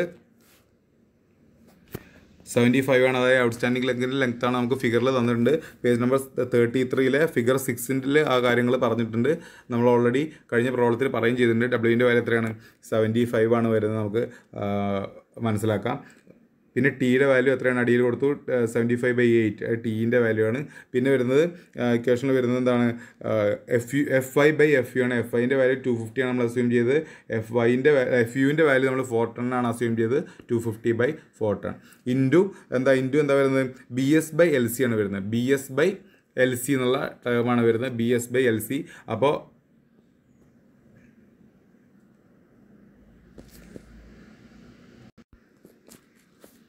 ഇനി നമുക്ക് വരുന്നത് BS/LC എന്നുള്ള ടേമാണ്. അതിൽ BS കാണാനുള്ള ഫോർമുല നമുക്ക് തന്നെ കൊടുത്തിട്ടുണ്ടാവും. ഫിഗർ 6ൻ്റെ മുകളിലായിട്ട് BS = W+WI - T എന്നുള്ളതാണ്. അതിൽ W എന്ന് പറഞ്ഞാൽ 75 ആണ്. ഇപ്പോൾ നമ്മൾ പറഞ്ഞു. WI എന്ന് പറഞ്ഞാൽ 40 ആണ്. നമ്മൾ ആ ഫിഗറിൽ കാണിച്ചു എന്താണ് WI എന്നുള്ളത്. ഔട്ട്സ്റ്റാൻഡിംഗ് ലെഗിൻ്റെ എഡ്ജിൽ നിന്ന് ബോൾട്ടിൻ്റെ സെൻറ്റർ വരെയുള്ള ആ ഡിസ്റ്റൻസ് 40 ആയിട്ടാണ് നമ്മൾ പ്രൊവൈഡ് ചെയ്തത്. 100 mm വിടുത്ത് ആയതുകൊണ്ട് 40 ആയിട്ട് നമ്മൾ പ്രൊവൈഡ് ചെയ്തു. -T എന്ന് പറഞ്ഞാൽ 8 ആയിട്ടാണ് നമുക്ക് എടുക്കാനുള്ളത്. ഓക്കെ. LC ആണ്. LCൻ്റെ വാല്യൂ ചില ടെക്സ്റ്റുകളിൽ ഇപ്പോൾ ഇതിൽ എഴുതിയ മാതിരി എഴുതി കാണാം. നമുക്ക് നല്ലത് രണ്ട് ബോൾട്ടുകൾ തമ്മിലുള്ള എൻഡ് ടു എൻഡ് ഡിസ്റ്റൻസ് ആണ്. ഫിഗറിൽ LC എന്ന് പറഞ്ഞ് കാണിച്ചിട്ടുണ്ട്. ആ വാല്യൂ എടുക്കുകയാണ് നമുക്ക് സ്യൂട്ടബിൾ. വേറെ രീതിക്ക് ചെയ്തിട്ടുണ്ട് ഇവിടെ. നമ്മൾ ഇതിലേക്ക് നമ്മൾ പോകേണ്ട. എന്താണ് നമുക്ക് നല്ലത്?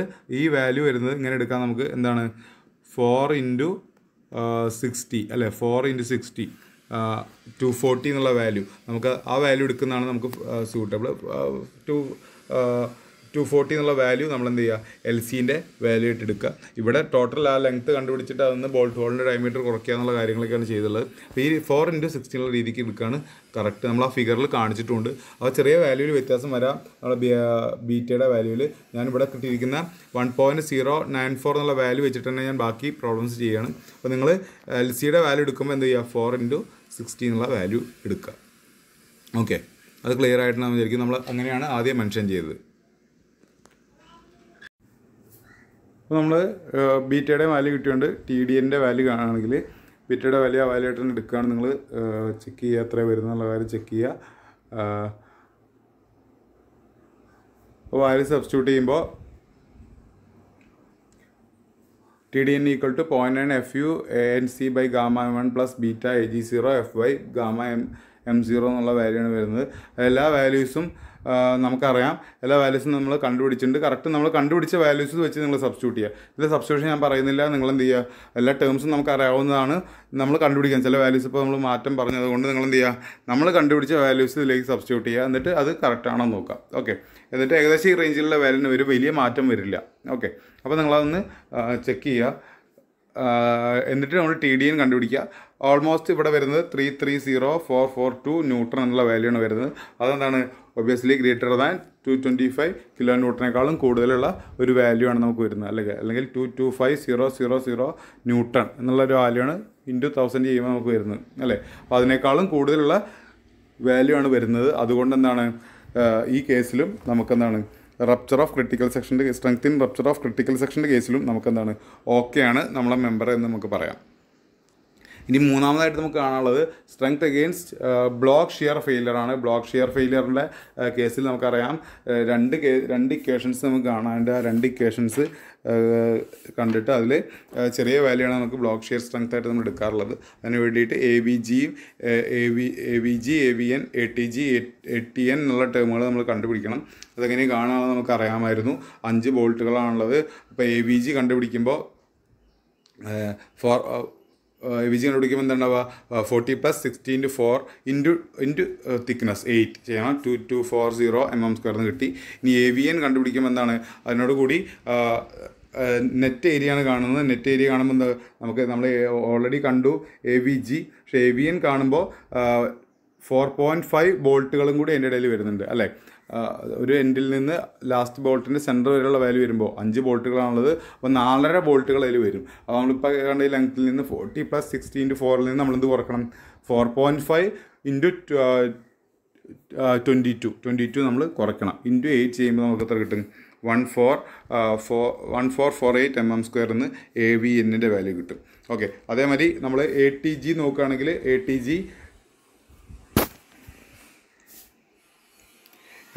നമ്മൾ നോക്കുകയാണെങ്കിൽ എത്രയാണ് വരിക? 100 - 40 ആണ് അല്ലേ? ഇവിടുത്തെ നമുക്ക് 100 ആണ്. 100 - 40 ആണ് നമ്മുടെ ATGയുടെ വാല്യൂ. 100 - 40 ഇൻറ്റു തിക്നെസ് ആണ് നമ്മൾ ചെയ്യേണ്ടി വരിക. 100 - 40 ചെയ്യുമ്പോൾ ഔട്ട്സ്റ്റാൻഡിംഗ് ലെഗ് ഇല്ലാത്ത പോർഷനിലേക്കുള്ള സെൻട്രലിൽ നിന്നുള്ള ലെങ്ത്ത് നമുക്ക് കിട്ടും. അത് എത്രയാണ്? 50 ആണ് വരുന്നത്. 60 ആണ് വരുന്നത്. 100 - 40 ഇൻറ്റു 8 ചെയ്യുക. അപ്പോൾ 480 mm² എന്ന് കിട്ടി. അതായത് ATN ചെയ്യുമ്പോൾ എന്ത് വരും? അതിൻ്റെ ഇടയിൽ, അതായത് ലാസ്റ്റ് ബോൾട്ടിൻ്റെ സെൻറ്റർ മുതൽ എൻഡ് വരെയുള്ള ഡിസ്റ്റൻസിൽ എത്ര വരും? 0.5 ബോൾട്ടുകൾ വരുന്നുണ്ട്. അതുകൊണ്ട് എന്ത് ചെയ്യേണ്ടി വരും? ഈ 100 - 40 എന്നുള്ള ഭാഗത്തു നിന്ന് നമ്മൾ എന്ത് ചെയ്യേണ്ടി വരും? 0.5 ഇൻറ്റു ബോൾട്ട് ഹോളും കൂടി നമ്മൾ കുറയ്ക്കേണ്ടി വരും. അപ്പോൾ നമുക്ക് കിട്ടുക 392 mm² എന്ന് ATNൻ്റെ വാല്യൂ കിട്ടി. ഈ വാല്യൂസാണ് നമുക്ക് എക്സ്ട്രാ ആയിട്ട് കണ്ടുപിടിക്കേണ്ടി വരും. അതെങ്ങനെയാണെന്നുള്ള കാര്യം നമ്മൾ വിശദീകരിച്ചിട്ടുണ്ട്. അത് ആ പ്രോബ്ലത്തിൻ്റെ ഭാഗം ഒന്നും കൂടി ക്ലിയർ ആക്കിയിട്ട് ഇത് ക്ലിയർ ആക്കാൻ നിങ്ങൾ മനസ്സിലാക്കി പോവുക. ഓക്കെ, അപ്പോൾ നമുക്ക് സ്ട്രെങ്ത് ഇൻ ബ്ലോക്ക് ഷിയർ നമുക്ക് കണ്ടുപിടിക്കാൻ സാധിക്കും. 2 ഇക്വേഷൻസാണ്. ഫസ്റ്റ് ഇക്വേഷനിലേക്ക് നമ്മൾ സബ്സ്റ്റിറ്റ്യൂട്ട് ചെയ്യുക. ഇക്വേഷൻ കൊടുത്തിട്ടുണ്ട്, കോഡിൽ കൊടുത്തിട്ടുണ്ട് AVG FI/√3 gamma m0 plus 0.9 ATN FU by gamma m1. Okay, values എല്ലാം നമുക്കറിയാം. നമ്മൾ സബ്സ്റ്റിറ്റ്യൂട്ട് ചെയ്തു. 409642 ന്യൂട്ടൺ എന്നുള്ള വാല്യൂ കിട്ടും. ഇതേപോലെ അടുത്ത equation 0.9 AVN FU/√3 gamma m1 plus ATG FI gamma m0, അതിലത്തെ വാല്യൂസ് നമ്മൾ കണ്ടുപിടിച്ചിട്ടുണ്ട്. അത് സബ്സ്റ്റിറ്റ്യൂട്ട് ചെയ്യുമ്പോൾ നമുക്ക് എന്ത് കിട്ടും? അവിടെ കിട്ടുന്ന വാല്യൂ 355,879 എന്നുള്ള വാല്യൂ ആണ് കിട്ടുക. ഓക്കെ, 355,879 എന്നുള്ള വാല്യൂ ആണ്. അപ്പോൾ ഇതിലെ ലീസ്റ്റ് വാല്യൂ ആണ് നമ്മൾ എടുക്കുക. മുന്നേ കിട്ടിയത് നമുക്ക് 40 സംതിങ് ആണ് നമുക്ക് കിട്ടിയത്. ഇവിടെ 355,879 ആണ് കിട്ടിയത്. അതായത് 355.879 kN എന്നുള്ള വാല്യൂ ആണ് കിട്ടുന്നത്. അത് എന്താണ്? ഗ്രേറ്റർ ദാൻ വരുന്ന ലോഡ് അല്ലേ, എക്സ്റ്റേണൽ ലോഡിനേക്കാളും. അത് എത്രയായിരുന്നു? 225 kN ആയിരുന്നു. അതിനേക്കാൾ കൂടുതലാണ്. അപ്പോൾ 3 സ്ട്രെങ്ത്തുകളും നമ്മൾ വരുന്ന ലോഡിനേക്കാൾ കൂടുതലായതുകൊണ്ട്, മെമ്പറിൻ്റെ സ്ട്രെങ്ത്ത് കൂടുതലുള്ളത് കൊണ്ട് എന്താണ്? നമുക്കിത് മെമ്പർ സേഫാണ്, ഓക്കെ ആണ് നമുക്ക് പറയാം. 3 കേസുകളും ഓക്കെ ആയതുകൊണ്ട് നമുക്ക് താഴെ എഴുതാം. എന്താണ്? ഹെൻസ് സേഫ് എന്നുള്ള കാര്യം നമുക്ക് എഴുതാം. അതുകൊണ്ട് ഇത് സേഫാണ്, മെമ്പർ സേഫാണെന്നുള്ള കാര്യം നമുക്ക് മെൻഷൻ ചെയ്യാം. ഇന്നൊരു കാര്യം കൂടി നമുക്ക് നോക്കാണ്ട്, അത് ഡിഫ്ലക്ഷൻ്റെ കേസാണ്. അതായത് സ്ലെൻഡർനെസ് റേഷ്യോ നമ്മൾ ചെക്ക് ചെയ്യുക എന്നുള്ളതാണ്. സ്ലെൻഡർനെസ് റേഷ്യോ മാക്സിമം വരേണ്ടത്, ഈ കേസിൽ വരേണ്ടത് സ്ലെൻഡർനെസ് റേഷ്യോ മാക്സിമത്തേക്കാൾ കൂടുതൽ വരുന്നില്ലല്ലോ എന്ന് നോക്കേണ്ടത്. ചെക്ക് ഫോർ മാക്സിമം L/R, അതായത് സ്ലെൻഡർനെസ് റേഷ്യോ. L എന്ന് പറഞ്ഞാൽ എന്താണ്? എഫക്റ്റീവ് ലെങ്ത്ത് ബൈ R എന്ന് പറഞ്ഞാൽ least radius of gyration. Okay, ഇതിൽ R എന്ന് പറഞ്ഞാൽ ലീസ്റ്റ് റേഡിയസ് ഓഫ് ഗൈറേഷൻ ആണ്. ആ വാല്യൂ നമുക്ക് എവിടെ നിന്ന് കിട്ടും? അത് നമുക്ക് സ്റ്റീൽ ടേബിളിൽ നിന്ന് കിട്ടും. നമ്മളെ മെമ്പർ ഏതാണെന്ന് നമുക്കറിയാം. അപ്പോൾ അതിൽ റേഡിയസ് ഓഫ് ഗൈറേഷൻ എന്ന് പറഞ്ഞാൽ ടേംസ് അതിൽ കൊടുത്തിട്ടുണ്ടാവും. അതിൽ ലീസ്റ്റ് വാല്യൂ ഏതാണെന്ന് നോക്കുക. സെൻറ്റിമീറ്റർ ആവും കൊടുത്തിട്ടുണ്ടാവുക, അത് mm ആക്കി എഴുതുക. നമ്മൾ 1.27 എന്നൊക്കെ ആവും കൊടുത്തിട്ടുണ്ടാവുക. നമ്മൾ 12.7 mm ആക്കിയിട്ട് നമ്മൾ എഴുതുക. സെൻറ്റിമീറ്റർ കൊടുത്തത് mm ആക്കി എഴുതാൻ ശ്രദ്ധിക്കണം. അപ്പോൾ 12.7 mm ആണ് ലീസ്റ്റ് റേഡിയസ് ഓഫ് ഗൈറേഷൻ. എവിടെ നിന്നാണ് വരുന്നത്? അതും സ്റ്റീൽ ടേബിളിൽ നിന്നാണ്. സ്റ്റീൽ ടേബിൾ നോക്കുന്നതിൽ യാതൊരു കൺഫ്യൂഷൻ്റെ ആവശ്യമില്ല. നമ്മളെ മെമ്പർ ഏതാണ് നമ്മൾ സെലക്ട് ചെയ്തിട്ടുണ്ട് അതിൻ്റെ നേരെ നോക്കുക. ആ ഡാറ്റാസ് എല്ലാം അതിൽ കൊടുത്തിട്ടുണ്ടാവും. അപ്പോൾ അതിൽ നിന്ന് നമുക്ക് സ്റ്റീൽ ടേബിളിൽ നിന്ന് എന്ത് കിട്ടും? റേഡിയസ് ഓഫ് ഗൈറേഷൻ 12.7 mm ആണെന്ന് സ്റ്റീൽ ടേബിളിൽ നിന്ന് നമുക്ക് കിട്ടും. ഓക്കെ, അപ്പോൾ L/R നമുക്ക് ചെയ്യാം. Lൻ്റെ വാല്യൂ, L എന്താണ്? എഫക്റ്റീവ് സ്പാനാണ്. അത് ഓൾറെഡി ക്വസ്റ്റ്യനിൽ തന്നിട്ടുണ്ട്. 3 മീറ്റർ ആയിരുന്നു. അപ്പം 3000 mm നമ്മൾ എഴുതി ബൈ 12.7 ചെയ്തപ്പോൾ 236 എന്നുള്ള വാല്യൂ കിട്ടി. നമ്മൾ ചെക്ക് ചെയ്യേണ്ടത് ഇത് ലെസ് ദാൻ 350 ആണോ എന്നാണ് നമ്മൾ ചെക്ക് ചെയ്യേണ്ടത്. അത് ലെസ് ദാൻ 350 ആണ്. അതുകൊണ്ട് ഓക്കെ ആണ് നമുക്ക് പറയാം. ഈ ലെസ് ദാൻ 350 എന്നുള്ള എവിടെ നിന്ന് കിട്ടി? നമുക്ക് കോഡിൽ ടേബിൾ 3 എന്ന് പറഞ്ഞൊരു ടേബിൾ ഉണ്ട്. അത് നോക്കുക, പേജ് നമ്പർ 20 ടേബിൾ 3 ഉണ്ട്. അതിലാണ് ഇതിൻ്റെ വാല്യൂ പറയുന്നത്. നമുക്ക് അത് ക്വസ്റ്റ്യനിൽ നമുക്കൊരു ടേം വരുന്നിരുന്നു. എന്താണ്? Effective and subjected to possible reversal of stress due to wind എന്നുള്ള കേസ് നമുക്ക് പറഞ്ഞിരുന്നു. ഒരു കേസ് അവിടെ നമുക്ക് ക്വസ്റ്റ്യനിൽ തന്നിരുന്നു. ആ ഒരു കേസ് വരുന്നത് ഇതിൽ ഈ ഒരു ടേബിളിൽ അഞ്ചാമത്തെ കേസിലാണ് അത് വരുന്നത്. ആ കണ്ടീഷൻ വരുമ്പോൾ മാക്സിമം എഫക്റ്റീവ് സ്ലെൻഡർനെസ് റേഷ്യോ എന്നുള്ള വാല്യൂ എത്ര വരുന്നത്? ആ വാല്യൂ 350 എന്നുള്ളതാണ് വരുന്നത്. അതുകൊണ്ടാണ് നമ്മൾ 350ൻ്റെ കാര്യം എടുത്തത്. അപ്പോൾ അതിൽ എന്തെങ്കിലും കണ്ടീഷൻസ് എന്ത് ചെയ്തിട്ടുണ്ടാവും, ക്വസ്റ്റ്യനിൽ തന്നിട്ടുണ്ടാവും. അതിന് ബേസ് ചെയ്തിട്ടാണ് നമ്മൾ സ്ലെൻഡർനെസ് റേഷ്യോ എടുക്കേണ്ടത്. യൂഷ്വലി 300 അല്ലെങ്കിൽ 350 എന്നുള്ള വാല്യൂ ആണ് വരേണ്ടത്. യാതൊരു ഒന്നും നമുക്ക് തന്നിട്ടില്ലെങ്കിൽ നമ്മൾ സ്ലെൻഡർനെസ് റേഷ്യോ ചെക്ക് ചെയ്യുമ്പോൾ 350 എടുത്ത് ചെയ്താൽ മതി ടെൻഷൻ മെമ്പറിൻ്റെ കേസിൽ. ഓക്കെ, അപ്പോൾ അതാണ് ഇവിടെ തന്നിട്ടുള്ളത്. ഇതാണ് അതിന് വേണ്ടിയിട്ടുള്ള ടേബിൾ. അപ്പോൾ നമുക്കെന്ത് കിട്ടി? ഇത് നമുക്ക് മനസ്സിലായി എന്താണ് സ്ലെൻഡർനെസ് റേഷ്യോ ചെക്കും നമുക്ക് ഓക്കെ എന്ന് കിട്ടി. അതുകൊണ്ട് എന്താണ് നമ്മൾ എഴുതി ഹെൻസ് ഓക്കെ. അതുകൊണ്ട് ഈ മെമ്പർ എന്താണ് ഓക്കെ ആണ്. ഇത് നമുക്ക് സെലക്ട് ചെയ്യാവുന്നതാണ്. നമ്മുടെ ഡിസൈൻ ഓക്കെ ആയിട്ടുണ്ട്. ഓക്കെ, ഇത്രയാണ് ടെൻഷൻ മെമ്പർ ഡിസൈനിൽ വരുന്നത്. Thank you.